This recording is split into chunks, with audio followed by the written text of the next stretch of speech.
सभी YouTube family को राधे राधे, जय श्री राम, जय माता जी। एक नाच गीत गाए जाते हैं बहुत धमाकेदार। अच्छा लगे तो लाइक करना, कमेंट करना, शेयर करना। हेराई गई ननदी बगिया तेरे से, हेराई गई ननदी बगिया तेरे से, आई गई ननदी बगिया तेरे से, आई गई ननदी बगिया तेरे से।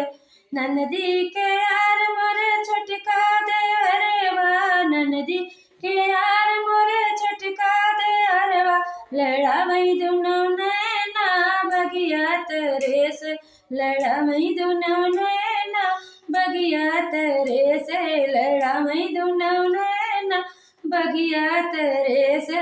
हेराई गई ननदी बगिया तेरे से, हेराई गई ननदी बगिया तेरे से।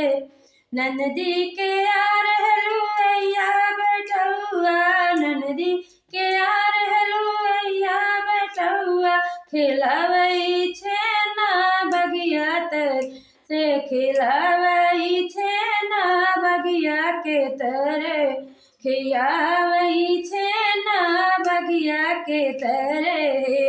आई गई ननदी बगिया के तेरे, हेराई ननदी बगिया के तेरे, हेराई ननदी बगिया के तेरे।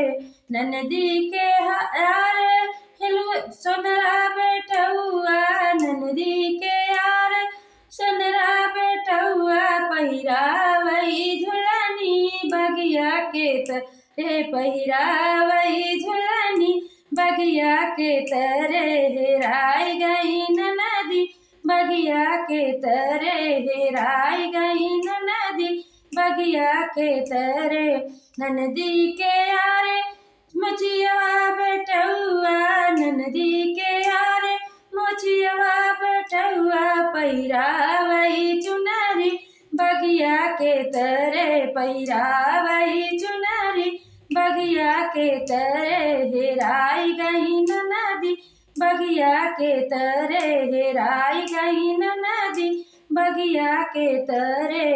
ननदी के यार चूड़ियरवा बेटुआ, ननदी के यार चूड़ियरवा बेटुआ, पहिरावई चूड़िया बगिया के तेरे, पहिरावई चूड़िया बगिया के तेरे।